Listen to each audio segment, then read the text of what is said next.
RPL season 2 LG cup ಅನ್ನ ಗೆದ್ದ ಪ್ರಥಮ ಬಹುಮಾನ ತನ್ನದಾಗಿಸಿಕೊಂಡಂತಹ ಬಿಗಿತ ರಾಜಕಲ್ಲಹಳ್ಳಿಯ ಸೂಪರ್ ಕಿಂಗ್ಸ್ ತಂಡ.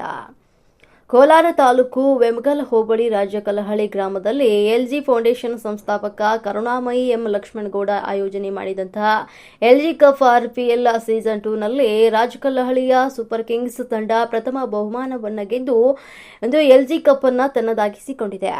ಎಲ್ಜಿ ಕಪ್ ಆರ್ಪಿಎಲ್ ಸೀಸನ್ 2 ನಲ್ಲಿ ಒಟ್ಟು 8 ತಂಡಗಳು ಭಾಗವಹಿಸಿದ್ದು ಫೈನಲ್ ಪಂದ್ಯ ತಲುಪಿದ ರಾಜಕಲ್ಲಹಳ್ಳಿಯ ಸೂಪರ್ ಕಿಂಗ್ಸ್ ಹಾಗೂ ಎಲ್ಜಿ ಬಾಯ್ಸ್ ತಂಡಗಳು ರಾತ್ರಿಯಾಗದ ಕಾರಣ ಆಟ ಮುಂದುವರಿಸಲು ಸಾಧ್ಯವಾಗದ ಕಾರಣ ಒಮ್ಮತದಿಂದ ಒಪ್ಪಿ ಟಾಸ್ ಮೂಲಕ ಪ್ರಥಮ ಬಹುಮಾನವನ್ನು ರಾಜಕಲ್ಲಹಳ್ಳಿಯ ಸೂಪರ್ ಕಿಂಗ್ಸ್ ಪಡೆಯಿತು. ರನ್ನರ್ಸ್ ಆಗಿ ಎಲ್ಜಿ ಬಾಯ್ಸ್ ತಂಡ ಎರಡನೇ ಬಹುಮಾನವನ್ನು ಗಳಿಸಿ ಸಮಾಧಾನವನ್ನು ಪಡೆಯಿತು.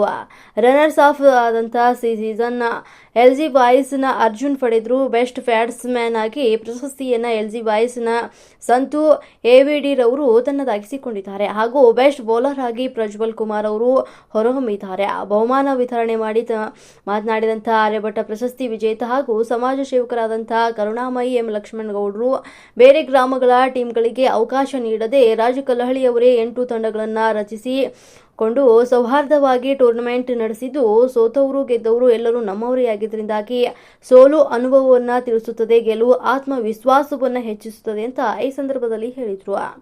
ಒಂದು ಒಳ್ಳೆಯ ಉದಾಹರಣೆ ನೀಡಿದ ಅವರು ಸೋಲು ಗೆಲುವನ್ನು ನಾವು ಯಾವ ರೀತಿಯಾಗಿ ತೆಗೆದುಕೊಳ್ಳಬೇಕಂದ್ರೆ ಕಪ್ಪು ಬಿಳುಪಿನ ಬಟ್ಟೆಗಳನ್ನು ಧರಿಸಿದ ವ್ಯಕ್ತಿಯ ವ್ಯಕ್ತಿತ್ವವನ್ನು ಹೇಗೆ ಬಿಂಬಿಸುತ್ತದೆಯೋ ಹಾಗೆಯೇ ಕಪ್ಪು ಸೋಲಿನ ಸಂಕೇತ ಆದರೆ ಬಿಳುಪು ಗೆಲುವಾಗಿರಬಹುದು. ಆದರೆ ಒಟ್ಟಿಗೆ ನೋಡಿದಾಗ ಸಮಾನತೆ ಗೌರವ ಸಿಗುತ್ತದೆ. ಇದನ್ನು ಅರಿತರೆ ಜೀವನದಲ್ಲಿ ಗೆಲುವು ಸಾಧಿಸಲು ಸಾಧ್ಯ. ಅದರಿಂದಾಗಿ ಎಲ್ಲರೂ ಒಗ್ಗಟ್ಟಾಗಿ ಇರಬೇಕು ಅಂತ ಕಿವಿ ಮಾತನ್ನ ಹೇಳಿದ್ರು. ಈ ಸಂದರ್ಭದಲ್ಲಿ ಗ್ರಾಮದ ಕಿರಿಯ ಮುಖಂಡರುಗಳು ಮತ್ತು ಗ್ರಾಮಸ್ಥರು ಸೇರಿದಂತೆ ರಾಜಕಲ್ಲಹಳ್ಳಿಯ ಯುವಕರು ಬಳಗದ ಪ್ರೇಮ್ ಕುಮಾರ್, ಹೇಮಂತ್, ಅಕ್ಷಯ್, ನಿಖಿಲ್, ಅಭಿ, ಭವನ್ ಸೇರಿದಂತೆ ಮತ್ತಿತರರು ಹಾಜರಿದ್ದರು.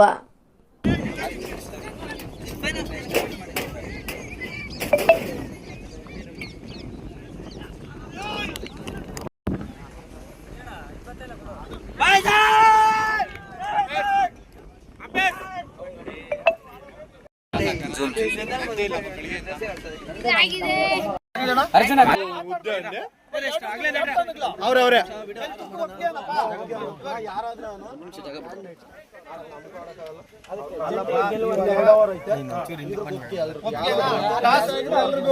ಟಾಸ್ ಯಾವ್ದಿನ್ನಾದ್ರೆ